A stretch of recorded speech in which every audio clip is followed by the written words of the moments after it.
Jennifer Vanette. I'm the outreach coordinator here at the Castle Museum, so it's my privilege that I get to be at these events and welcome you all and encourage you to return. So I'm going to tell you a couple of things that are upcoming as well. And then I'll introduce our speaker in just a moment, but I'll do the housekeeping bit first. Next week on February 14th, which we know is Valentine's Day, so we have a really appropriate program. Rose Eder will talk about the last 100, actually I think really fun. And then February 16th is when we do evening history programs because not everyone can make it out for the noon hour. And so History After Hours speaker will be Dr. Andrew Werman from the CMU, who just had a book published called Contagion of Liberty, which is about the role of smallpox in the American Revolution. So that should be really fascinating too. And that is, our evening programs begin at 5:30. So February 16th is 5:30. And then on February 28th, again, Lunch and Learn at noon, and we'll have Radford Jones, who was part of the Secret Service, and he's going to talk about his history with the service and a little bit of the history in general. So lots of programming available, but I'm really pleased that we get to begin our February programming with Saleem Mannan. He approached me with this idea of talking about Frederick Douglass's visit to Saginaw, and I was like, yes, totally on board. This man is, he might be an amateur, but clearly a historian because he came to me armed with a lot of information and facts, so you're going to be really excited to learn this today. Retired from General Motors, he now serves on the board of the Great Lakes Health and the board of Houghton Jones. So very busy man, and we're very pleased to have you with us today, and I won't take up any more time because you have lots to say, I'm sure. Yeah. Thank you for joining us. Thank you.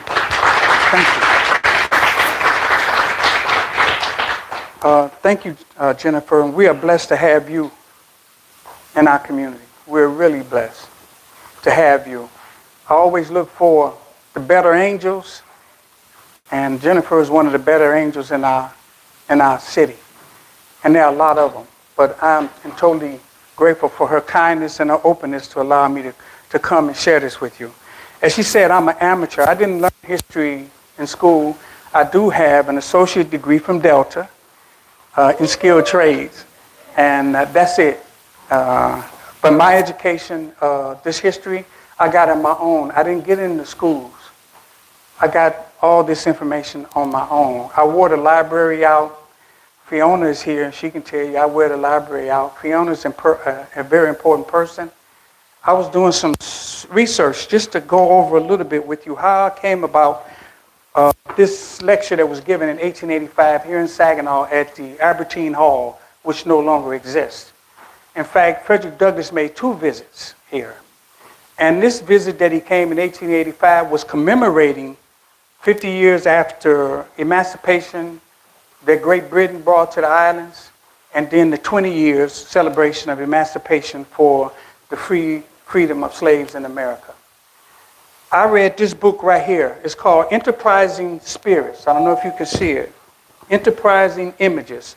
These are the Goodrich brothers. This book was written, the author's name is Jaworski. I think he was at Delta College. He was a history professor. I met him. He also was a very nice person. He did this book on the Goodrich brothers, and it's an excellent book. If you haven't got it, you need to get it. So I read this book, and I read in there where he had an excerpt from Frederick Douglass' speech in 1885. So it sparked my curiosity. So I went to the library, and I began to get those microfilms. And I'm glad Fiona was here because she was over my shoulder and she was helping me. You could barely read it, but the whole speech was in the Saginaw News, East News, that's what it's called. The whole speech that Frederick Douglass made that day was printed in the paper. But you couldn't see it on the microfilm. So I think she was the first one to say, hey, we got to print this and take this upstairs. I said, yes, you're right. Make me a copy. And so that's what she did. That's how we came upon it. And it's an excellent speech. It speaks more today than it did when he made it in 1885. And I'm going to share with you. Of course, I can't do all of the speech because it was a 2-hour speech. And the Saginaw East News said that this is not just a speech for Negroes, and I'll use African Americans from now on, but this was a speech that everybody should have heard. Everybody should have heard the speech. And I studied Frederick Douglass. I have many books on him, and I have not read anywhere where he had a ceremony for emancipation, but in Saginaw. I'm saying that because Saginaw is special. You just don't know. We let them label us Saganasty and all that other stuff, and what we do is we end up not seeing the good that's here, like this auditorium, and where we are in you. People don't know it exists. People come here and they don't know we have the Japanese tea house. They don't know the children's zoo. They don't know the water facility over there that we have is one of the best in the country, one of the most beautiful in the country. So anyway, that's how we got started, and that's how we found it. As soon as I got it, I got a copy of it, I said, I got to get this to the public. So I did a program at the library. I have a library card, and I'm going to plug the library. You need to go. You need to support. We have one of the best library systems in the country.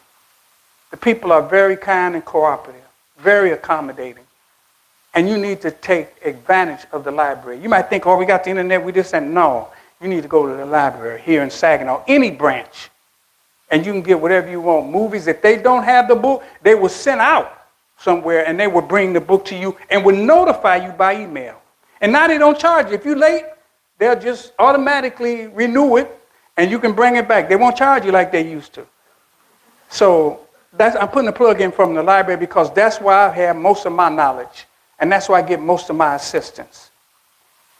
I'd like to begin, first of all, with Frederick Douglass, and to kind of talk a little bit about what he went through. And I think this book is an excellent book if you can get it. Now, this book is not published anymore. It's called The Brotherhood of Thieves. The Brotherhood of Thieves. And it's by Stephen Foster, who was an abolitionist born in England. He wrote this book. Again, we talk about the better angels.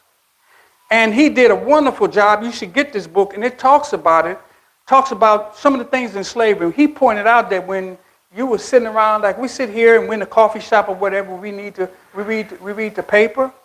Well, back then, they would read the paper and there would be advertisements in there for a runaway slave. And they would say, $25 if you return. He'd go by the name Jimbo. He has one ear missing and a couple of fingers on one side. He has several toes cut off. There's a woman named Mary that we're after that ran away. We're offering $25,000, $25 for her return to us. One slave was beaten, has whips all on his face, scars and stuff. We're after him and we're trying to find him and we want him brought back. He recorded all that was in the newspapers. Not nothing for people back then to sit at the newspaper and read, but they were trying to apprehend people that were punished, and some of them had their nose cut off because they kept running away. They kept running away. And they were trying to bring them back so that they could work them like animals. That book spells it out. And he also talks about the church and how its implication in slavery. And he was a minister, and he condemned it. So this is a book that you should have. It's not in print, but I brought that. That's to talk a little bit about Frederick Douglass and the time that he lived in. Before I begin this speech, I want to share this with you because I think it's important. And Frederick Douglass, in his book, his autobiography, I have them over here for sale if you want one. They're only $7. He did 3 editions of his autobiography. And the reason he did his autobiography because they kept saying, this man is not from here. You can't be this intelligent, this enlightened, and this moral, and have this ability to be an orator, and have the ability to write at this level. Because we have closed the doors on education for them. How did he get access to this? If an African American back then was reading, that was death. He would be hung. You couldn't learn to read. Of course, when Frederick Douglass was being taught by his mistress to read, her husband, she said, come in. I want to show you how fast Frederick is picking up reading. And he came in, he slammed, he said, stop. Don't do that. Told Frederick to leave the room. And he said, don't teach him to read, because if you think him teaching to read, then he'll want freedom. Frederick Douglass didn't leave. He went to the door, he had his ear to the crack. And he heard that education is freedom. What happened to us today? And when they didn't teach him, he went to the street and learned to read. To with the little white children that he played with, he said, come here. He said, I can write better than you. And the white boy said, no, you can't. He said, yes, I can. He said, what do you mean? Here, I'm going to make an A, and I'm going to make a B. And the boy grabbed the stick and said, that's not how you make a B. This is how you make a B. And Frederick Douglass was absorbing everything he learned. If you came into his presence, he absorbed it. He learned from people. He learned for everything fed him. Nature, the squirrels, everything fed his knowledge. And that's how he gained the knowledge that he had. And I'm addressing something that's in all of us. What he has, we all have.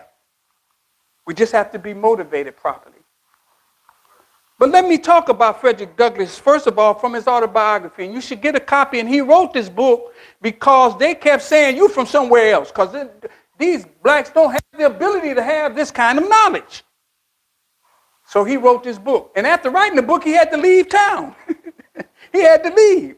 Because he told names and places and addresses of who was his slave master, where he was. He gave it all. So if you were a researcher, you go back and say, here it is, there it is, there it is. He's from here. And his march to freedom came because he had a slave master that was very compassionate, as we talked about. But he ended up being sold to a very vicious person that wanted to whoop him. And if you know Frederick Douglass, he was kind of big. He was kind of strong. And when that slave master went to hit Frederick Douglass hit him with a left and a right. Now, they're going to tell you many stories about how he went to freedom. I'm going to tell you the truth. He knocked him down. Muhammad Ali, he knocked him out. And then he walked over him and went to freedom. That's how your march to freedom began. Okay? He walked to freedom. And Frederick Douglass said this. He said, for years I have prayed for freedom and got no answer until I prayed with my legs. Now, you know what legs mean? Legs mean men. They hold up the community. They move it forward. The Pharaoh, if you go and see the Pharaoh emblem, you will see his legs is his two sons.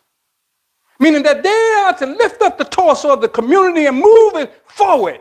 Protect their women and their children and fight crime and make sure education is secure for everybody. That's men. That's the legs of the community. And they say when they knock the legs out from under you, what happens? So they targeted Frederick Douglass now, the men specifically. They targeted men because they knew once they stood up and they realized their manhood, they could no longer keep them a slave. And Frederick Douglass said, once you've gained knowledge, you can no longer be a slave. And he couldn't be a slave no more. This, I want to read to you from his book. And he is saying here, if anything in my experience more than another served in deepening my conviction of the infernal character of slavery, to fill me with unutterable loathing of slaveholders, it was their base ingratitude to my poor old grandmother. She had served my old master faithfully from youth to old age. She had been the source of all his wealth. She had peopled his plantation with slaves. She had become a great grandmother in his service. She had rocked him in infancy and attended him in childhood and served him through life. And at his death, she sat at his bedside and wiped from his icy brow the cold death sweat.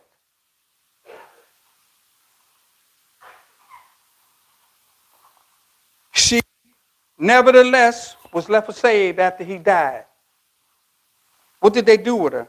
She was a slave for life, a slave in the hands of strangers now, because you know when you died, they would take you and line you up like furniture. Okay, Sue, you go with this son, you go with that cousin, you go with this way. They would give you to others.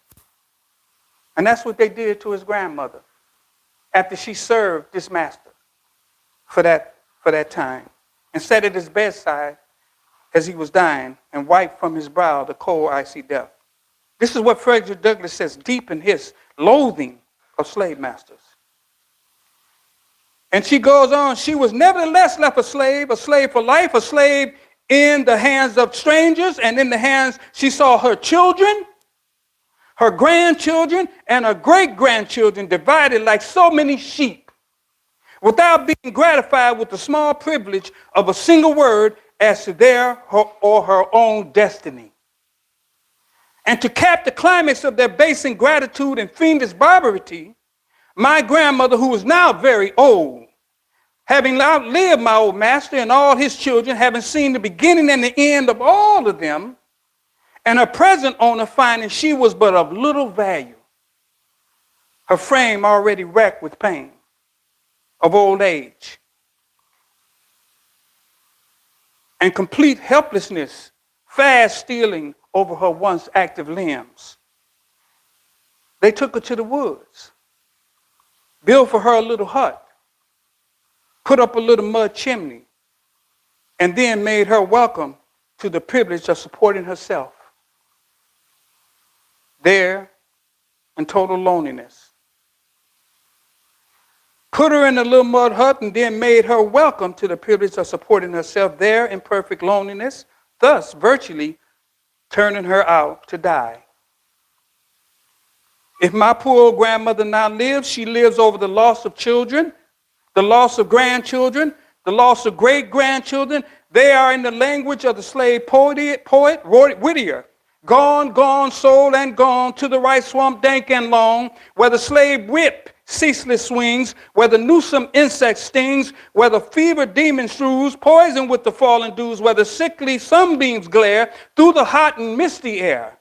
Gone, gone, sold and gone to the right swamp dank and long, from the Virginia hills and water. Woe is me, my stolen daughter.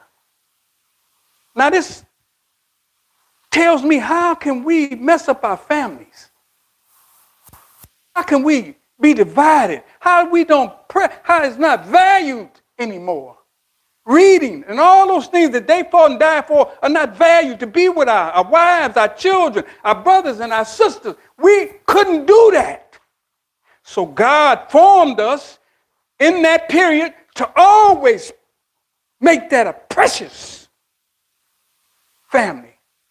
We have family reunions. We're doing all we can to hold it together because of this. The heart is desolate. The children, the unconscious children who once sang and danced in her presence are gone. She gropes her way in the darkness of age for a drink of water. Instead of the voice of her children, she hears by day the moaning of the dove, and by night the screams of the hottest owl. All is gloom. The grave is at the door, and now, when weighed down by pains and aches of old age, when her head inclines to the feet, when the beginning and the ending of human existence meet, and helplessness, infancy, painful old age combine together, at this time, this most needful time, dear brothers and sisters, the time for the exercise of that tenderness and affection which children can only exercise towards a declining parent. And now we put our parents in a nursing home and don't go visit them. My poor grandmother, the devoted mother of 12 children, is left all alone. She didn't have the presence of her children to be with them. They were sold away. Her grandchildren sold away. In yonder little hut before a few dim embers, she stands, she sits, she staggers, she falls, she groans, she dies, and there are none of her children or grandchildren present to wipe from her wrinkled brow the cold sweat of death, or to even place beneath the soil her fallen remains. Will not a righteous God visit for these things? Will not a righteous God visit for these things? Frederick Douglass knew that God would come. He had faith in God. And he knew that what they were going through, that God was going to come. And that he was going to be just. And he knew that. And that's the only thing that we said as our people pray. Say, God, if you be our friend through this darkness, if you be our friend, then we can do it. And we promise to stay loyal. God, we have no friend. The courts and Congress and Senate are not in our favor. The judges are not in our favor. We have no one. And they told me that I was not even human. I heard from the master. But Frederick Douglass said, I want to hear from the Creator. And when he heard directly from the Creator, he was an intellectual giant, dear brothers and sisters. You have to know that. This book I have here was written by a scholar, one of the best in the country. This is the latest book that came out. You see what it's called? Douglass, the Prophet of Freedom. The guy that wrote this is a Yale professor of history, Bright. His name is Blight. David W. Blight. You can see him on YouTube. I listen to him all the time. I just love him. He's from Flint, and he's a professor at Yale. So if you want to go and hit him up, why he used that word, that prophet for him, the prophet of freedom? Because Blight was curious about where did this man get this knowledge? How did he do it? Where did it come from? He did everything to go out and find out where did this come from? How could he be so profound and eloquent? And his writing is magnificent. You wouldn't believe his words and how he put them together. Where did he get this from? So he called him the prophet of freedom. But any time, there would be no more prophets. Don't worry about that. He's not saying that he's a prophet in that sense. But if you can go through this dehumanizing experience where you're 3/5 a human being, where you're being beaten and robbed and stole of everything, if you can go through that and still come out as a human being, you are in the spirit of the prophets. You're not a prophet, but you're in the spirit. Why? Because you kept your humanity. And that's what Frederick Douglass did. And the whites and everybody admired that he was an honorable man. That's enough for that. Let's go to the speech. And I condensed this speech. We have copies, they're free. The books I'm selling are $7. I have Frederick Douglass' autobiography, and I also have Booker T. Washington, Up from Slavery. Why do I have Booker T. Washington in there? Because after Frederick Douglass, Booker T. Washington came in. You have to learn to bring those people together that they all are in one picture. They all are in one. And then I'll bring you up to the current leaders today that's in that same vein that Frederick Douglass was in. And you have to know that. So this day that he came to Saginaw, what did he have to say? And it was the Goodrich brothers and Atwood, who was one of the wealthiest people in the city. And he was an African American. He came out of California in the gold rush. You don't know this about Saginaw. And he got more money on the lumber than he did with the gold in Saginaw. Saginaw, and if you don't know it, because of a certain tree that grows, it produces a lot of lumber. So a lot of places that you out there looking and you driving down I-75, a lot of buildings that were built back then came from Saginaw. The wood came from here. You see? So money was being made in Saginaw. And you had the Goodrich brothers here, who were photographers, world-famed photographers. The Goodrich brothers. Mostly all of your photography of the history of Saginaw was done. Now, you have to appreciate it because you got a little camera now on your phone, camera everywhere. But you have to appreciate the way that they did it because they had to carry heavy equipment. They had to work with chemicals and all of that in order to process their pictures. And they were the most innovative photographers in the country, right here in Saginaw. Right here. And Atwood combined together, they pulled together, and they brought Frederick Douglass here. And their wives and their families worked to advance our race, and they worked to advance Saginaw and make things better. Because the people that supported them mostly were Caucasian. This was during the Civil War. This was during the lynching. This was during all that period. But somehow those people were living here, and the whites were going there doing business with them, laughing, talking, taking pictures and everything, while all the hanging and shooting was going on out there in Saginaw. I like to say this in quickly. This city didn't start with handouts, food stamps, and the federal government. It started out with people producing for themselves. They were industrious. And these are start right here, these brothers. So they brought Frederick Douglass here. They sponsored him. They paid for it. Now I think about Frederick Douglass traveling, like you and me. We travel down I-75. We go where we want. We stop. We get gas. We get coffee. We get sandwiches. We might go to a restaurant or something. He didn't have that. I was wondering how did he eat? Because he couldn't go to restaurants. And when he had to ride in the car, he had to give up his seat. Sometimes he had to go to the back of the train. And it was slow traveling then. But he was the most traveled man almost in the world. And he was also He was also the most photography. Most pictures was taken of Frederick Douglass during that period. So he met that day, and it was the Goodrich brothers that brought him here to talk on the Emancipation Proclamation. And this is how he begins. Friends and fellow citizens, we have met here today to take fitting, grateful notice of two of the most remarkable and striking events of this wonderful 19th century, which has no equal in the annals of time. For its vast and wonderful contribution to the moral and material progress of mankind. The first of these two great events is the abolition of slavery in the West Indies possession by England 50 years ago. Now remember, he was here in 1885. And the second is the abolition of slavery in our southern states by the United States government in the exercise of its war powers under the Constitution 20 years ago. No incident connected with the progress of modern civilization are more significant of the upward tendency of human nature.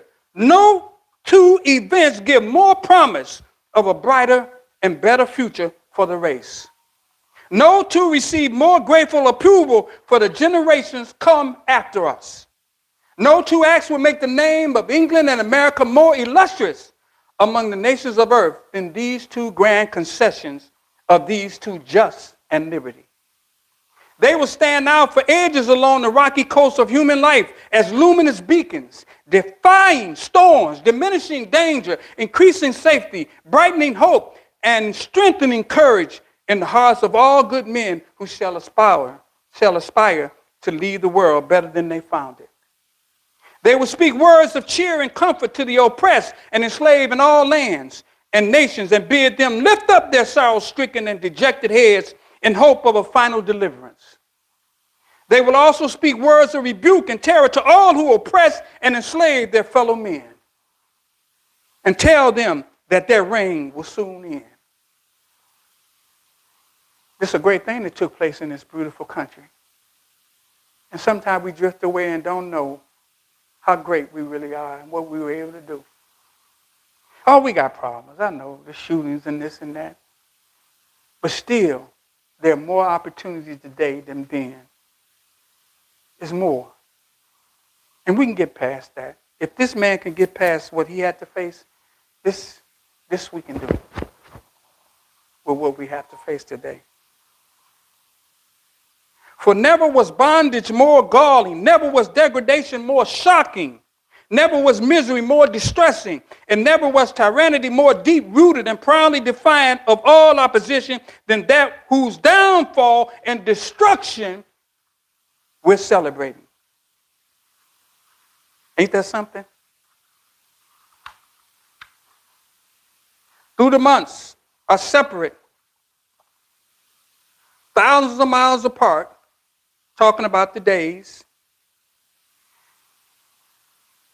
It goes on to say thousands of miles apart and widely different from each other in their fundamental institutions, the one a monarchy and the other a republic. The great cause they have promoted now stand for is one and the same in all times and places. A human being was freed. And so also is the gratitude that should be excited by its triumph. It is a glorious tribute of the principles of human liberty that it is thus broad, immeasurable, and universal. It rises superior to time and space. It overlaps all geographical lines and delimits all national boundaries. It is the common right of all nations, kindred tongue, and people. In its broad, beneficent spirit, prejudice, narrowness, race hate, and slavery soaked away, abashed into the congenial regions of darkness where they belong, and a man's country becomes the world.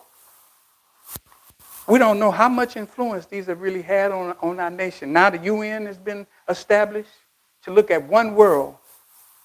We one world. And that's what the UN was designed to do.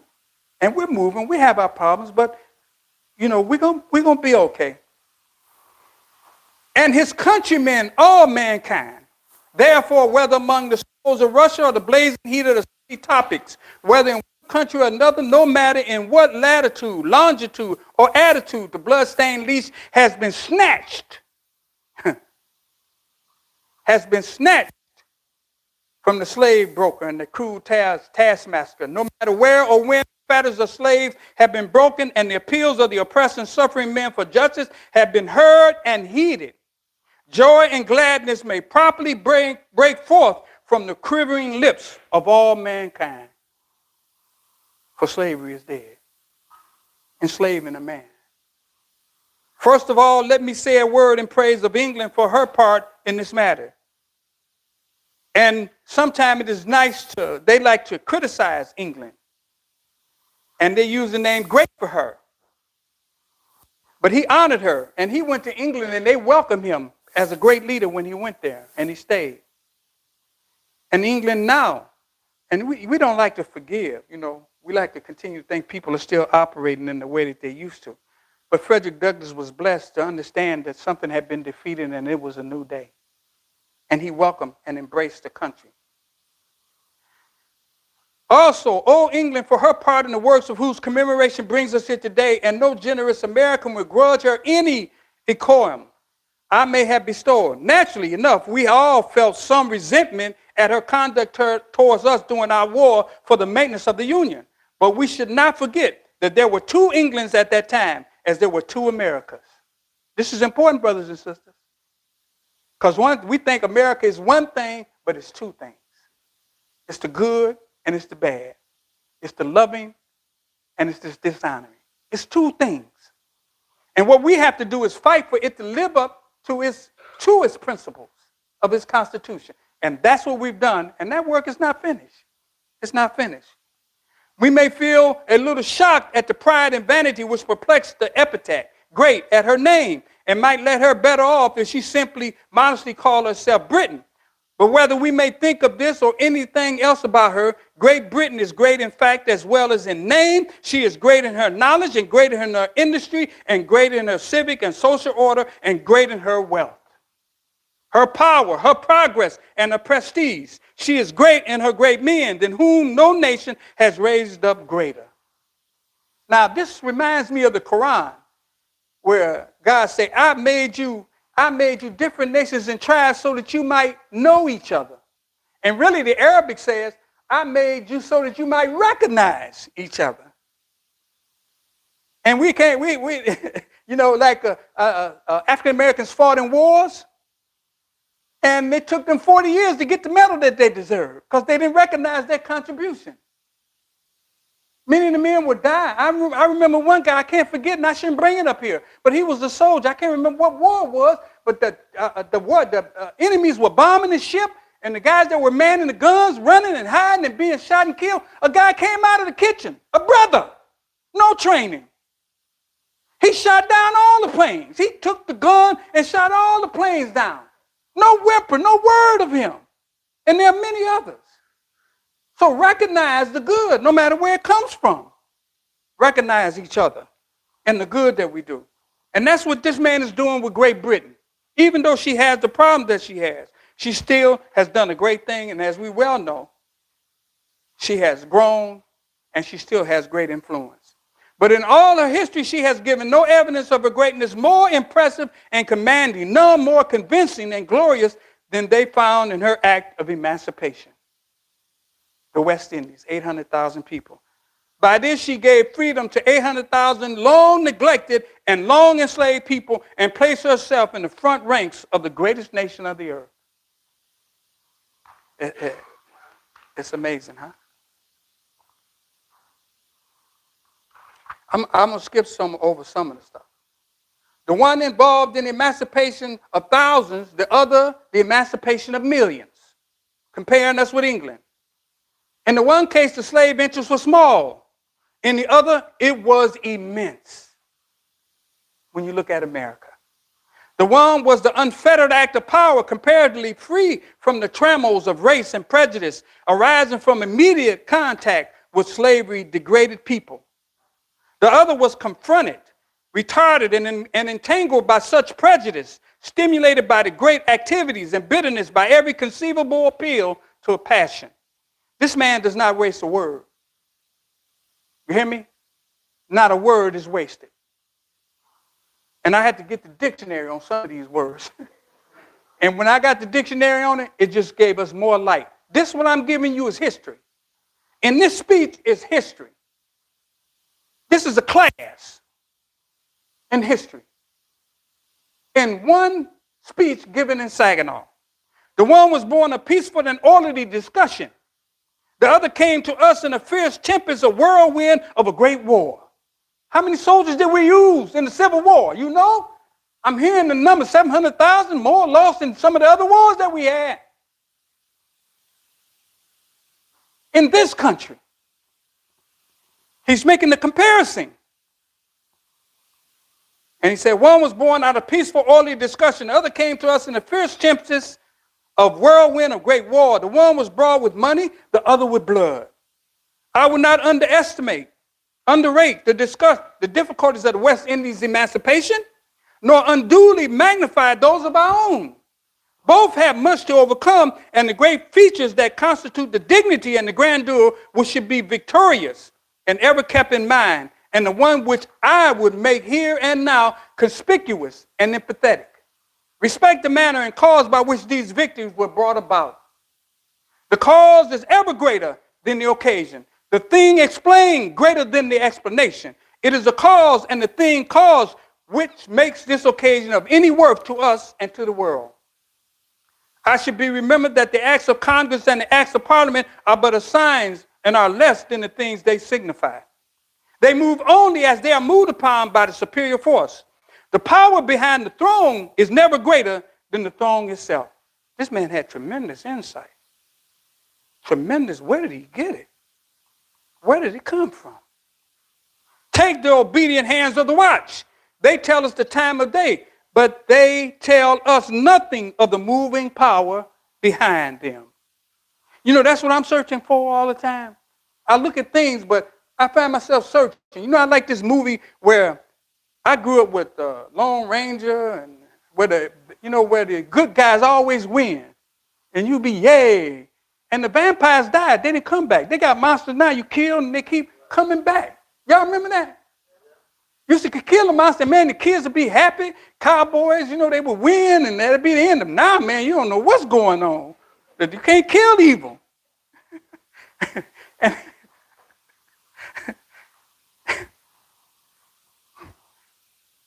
And the reason I brought that up is because I watched one movie and I got just a big gangster, just terrorizing. And the movie started with the little guy killing the head. And man, I said, wow, this is the first time I've ever seen this before. And I was so happy. Yeah, put him in the trunk. He killed a bad guy. He went to the top. And that's what I want to do. And that's what he's talking about here. Take the obedient hands of the watch. They tell us the time of day, but they tell us nothing of the moving parts behind them. The action of the English government and their of their own respect to the abolition of slavery was due to the creation of a pure moral sentiment in both countries, then had before prevailed. England had to be put through a long and laborious course of preparation. The early abolitionists of that country thought, though the fact is often overlooked, the case of an abolition in the United States was essentially the same as that in England. Now, quickly, what comes to my mind is about Flint, the water crisis, and not Benton Harbor. We have a brother here from Benton Harbor. And what's going on in the cities? What's been happening? And that struggle, wherever we are, dear brothers and sisters, begins with a moral struggle. Morals first. We have to retrench ourselves in morality, in honor, and respect. That's where it is now. It's not beating up the white man or blaming him. That ain't it today. It's us. It's our heart. It's our morals. We got to work on it. And I know I work with Flint. Flint, before the water crisis, had moral issues. Very bad morals. In Flint. I don't want to talk about that, but I travel throughout the state. But I'm talking about the current. In other words, that the abolition of slavery was due to the war only. Let's go back. The superficial and thoughtless talkers of the day, whose knowledge of anti-slavery goes back only to the late war, tell us that slavery was abolished in the United States by military necessity. That's what they tell us. In other words, that the abolition of slavery was due to the war only. No. Let us look at this.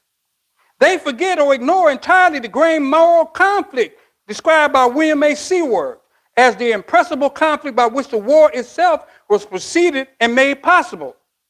They put the effect before the cause, and they make that which was last first. The war for the Union came only to execute the moral and human judgment of the nation. So if you want to solve a problem, this is where it starts. This is where it started. It was the instrument of higher power than itself, and it was not the original power. It was the agent of the sovereign principle which has given itself inwrought and established in the public's mind and heart. This act of war was the flower and the fruit, but the soil, the root, and the sap out of which it sprung were faithful and earnest, long-suffering, self-sacrificing, and persistent labors of the early abolitionist men and women with one voice and pen unmasked the hell-black horrors of slavery. So they want to say, the war did it. That freedom. No. They robbed us of understanding that really that was only the fruit of the abolitionists who were out front fighting before the war. John Brown, many others, they were the reason for the death of slavery. And they going to say, the war did it. No, it wasn't the war. That's what he says. And he's qualified to tell us, right? Because he was in the forefront of this movement to free humanity. That's where his eloquence came from. That's where his writing came from. Because he lost himself and he fought to free a people, and he found in this struggle that he fought for all human beings. Because the women's right went to him. They couldn't vote. Did you know white women couldn't vote? They didn't have no rights. And where did they go? They went, Mr. Douglas, yes, can I help you, Susan B. Anthony or Staten? What is the problem? Well, would you come to our convention and speak on our behalf? You know that we can't vote. Frederick Douglass said, well, I'm fighting for a people. But I'll come. And he went, and he went, and he went, and he went to help them gain their rights. And on his day of dying, he went to a convention of the women, and Stanton, one of the leaders, he went home and died of a heart attack. And they had broke up by then, but he went to the podium and sat there. He didn't say nothing. He just sat during the women's convention there just to be present because of all the contributions he made to advance white women. He went home and had a heart attack and died. And they say that Miss Stanton, even though they had a strain in their relationship, she went to his home and fell on the floor and cried because he was gone.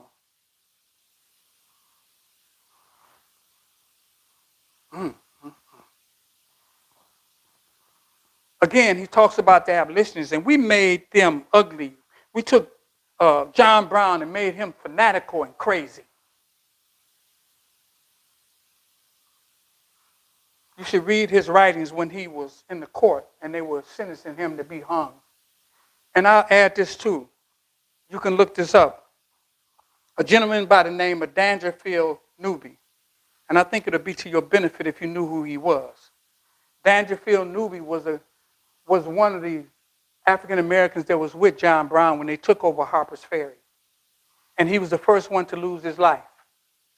And when they got his body and discovered it, they found a note on his person. You know what that note said? I won't read the note. You can read it. It was his wife urging him to help because the master was going to be selling them away, the children and her, and that he would not be able to see them.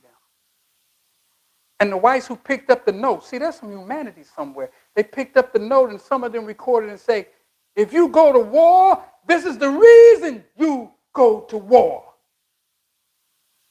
That's what they said of him. The note was in his pocket. Dangerfield Newby is his name.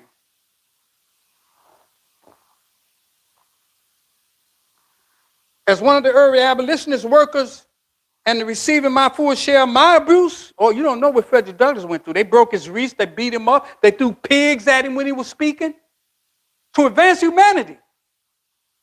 He had to run for his life many times, nearly beat to death. It wasn't easy. But he did it. And now we're complaining. about the work that we have to do.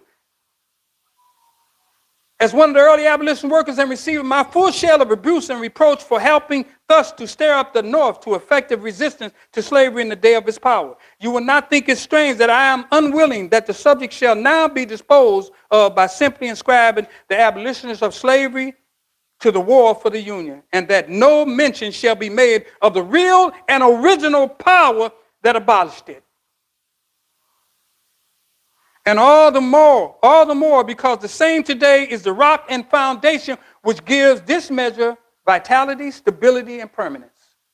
Had emancipation been supported by moral conviction, had been unsupported by moral, if the emancipation been unsupported by moral conviction,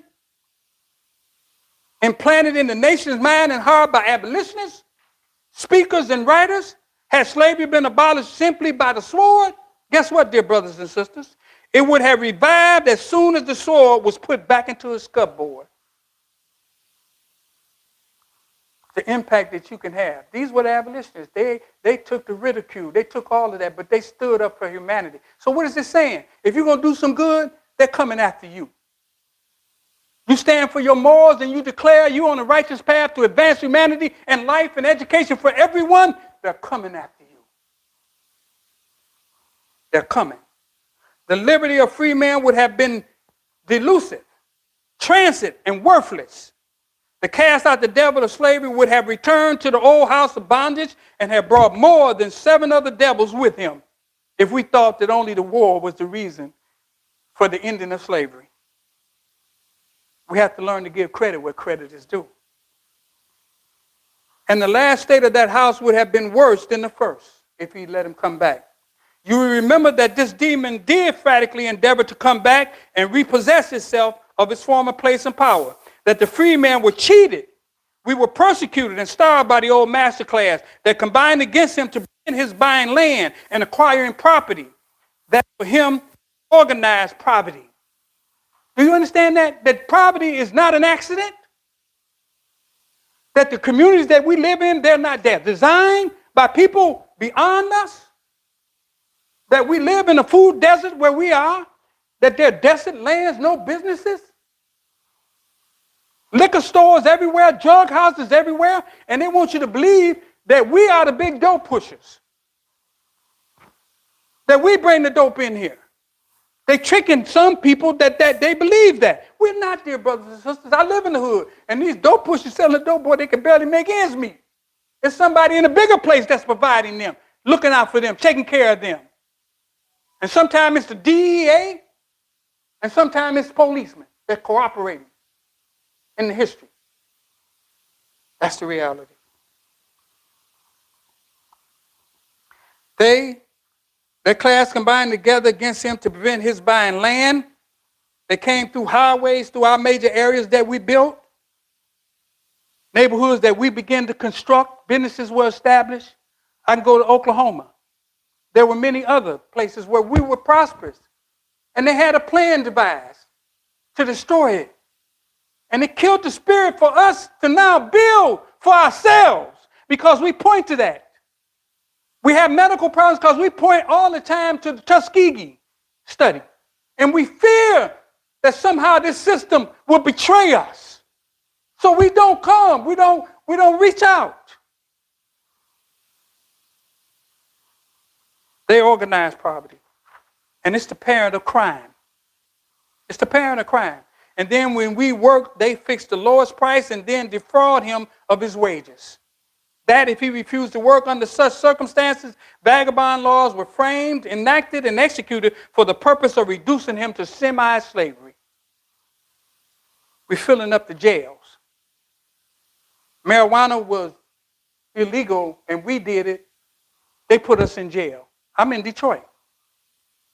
But the hippies, I forget the name of that street in Detroit, they were smoking it right out. But us, they was giving us 7 years for marijuana. And now here they got legalized marijuana, and you'd be a fool to go in there and get it after what your people been through with it.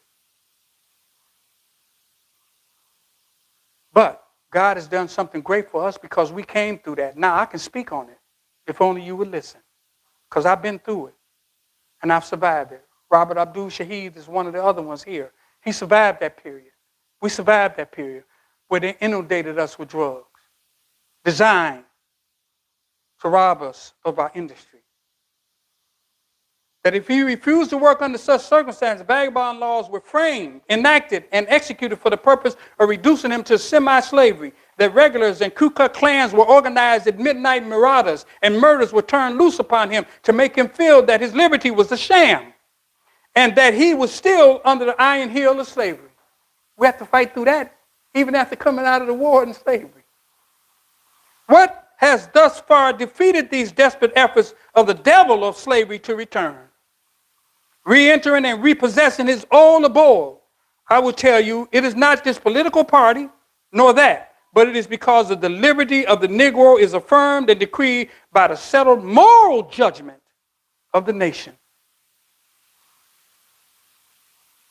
It is because of emancipation was a great moral victory, a victory of truth over error, of enlightenment over deep-rooted superstition, of reasoning over malignant prejudice of race, a victory over the moral and religious nature of man over his perverted and degraded instincts.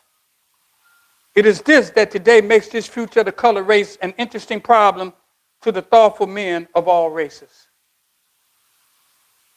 Sex and parties. And it is at the bottom of the effort now being made by many of our most influential religious denominations to send among the free man the influence of Christianity, the religion and the blessings of education. It is worthy of remarks and remembrance too that until the abolitionist movement, neither the church nor the clergy were in any wise concerned about the soul of the Negro. They didn't care. They were deeply concerned about the salvation of the master, but the slave was not permitted to share that pious solitude. Tracts, missionary, translation of the Bible was sent to the heathen abroad, but the heathen at home, like the man who fell among the thieves, was passed by on the other side. The church had millions for the Indian and African beyond the sea, but nothing for the African crouched in chains and misery at his own door. Yet, in remembrance this long indifference to the Negro's moral and religious welfare in the past, what time is it? I think I better stop. Oh, 10 more minutes? Yeah. Yeah, you see this speech is long. But in here, I'll just want to mention Ulysses S. Grant. In this speech, and you can have a copy, I didn't know how important Ulysses S. Grant was.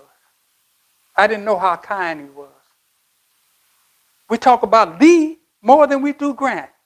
And he became president. And he was the 18th president. And he led the North against the South. And he was a generous man. Any man was welcome in his home and in the White House. That wasn't always true for certain presidents. And he fought to make sure that the soldier, the African-American soldier, didn't get discriminated against. He was a human. Frederick Douglass praised him here. I didn't look at Grant until I read this and found a friend in Grant. And the things that he had to say are really wonderful. I won't go through it now, but I want to get to something quickly, and you'll be able to read over the rest, that which I don't share. And he gets to this point. But my friends, colored people have other things to think of on this occasion than those upon which I have thus far spoken. We may well enough reap satisfaction from retrospection. We may well enough express our exceeding great joy over what has been accomplished on our behalf, over the opportunities and possibilities open before us. But this is only part of our mission here today. If we meet only to match the sound of music by day and to dance the sound of music by night and reap red-eye weariness in the morning, we may well enough wish that we had taken no part in this celebration. I certainly have no business here if this be all and the end all business of this occasion. I am not so old as to forget the value of high days and holidays either, but I am too old to confine much of my time to reveling and hope the same is the case with those assembled here. Our business here is not mainly with pleasure, not with past, but with the present and the future, and with their duties.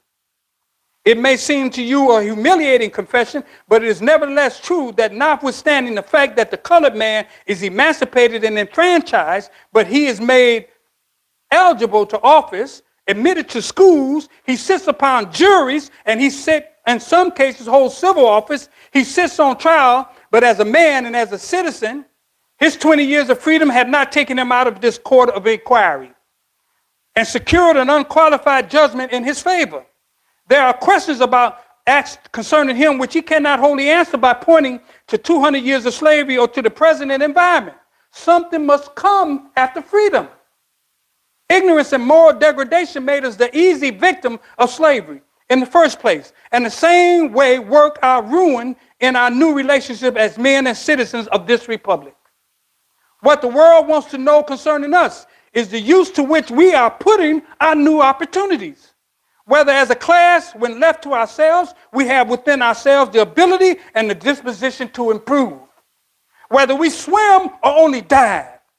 Those who take an interest in us most profoundly wish us well, tell us truly that our emancipation was important and that our enfranchisement was more important still. But that the thing of all commanding and transcendent importance is the character we form and develop as a component part of the American people.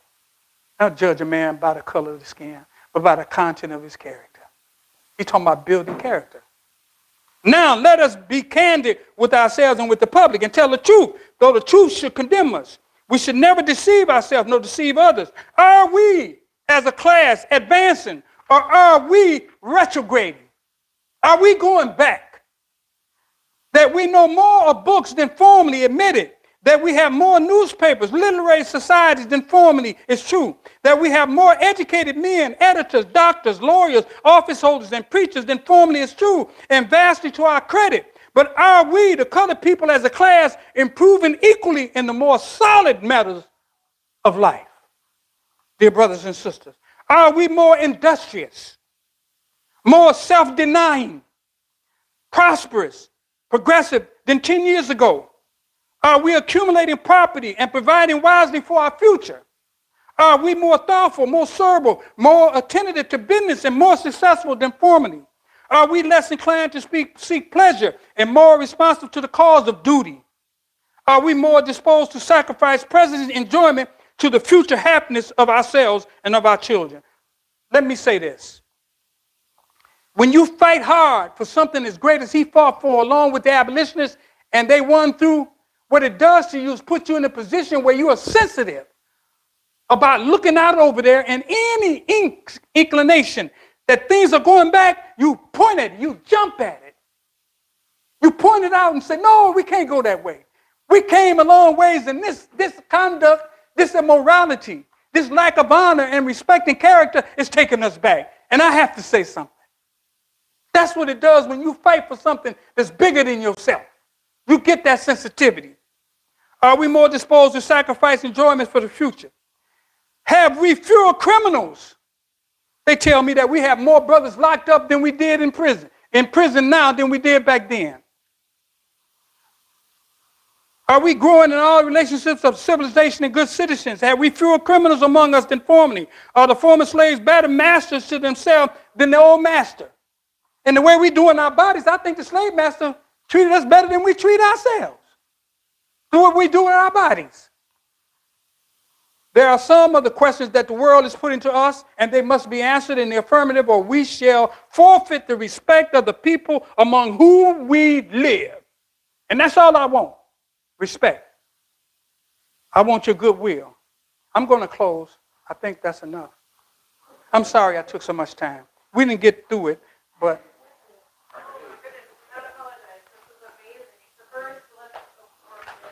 Yeah. Yeah. I know some people might be on their lunch break and need to scoot out, and that's perfectly fine. But if you're willing, we could take a couple of questions, perhaps, if anybody had a question. If you have a statement or a question, you can make it. Yes, ma'am? Where was this I'm not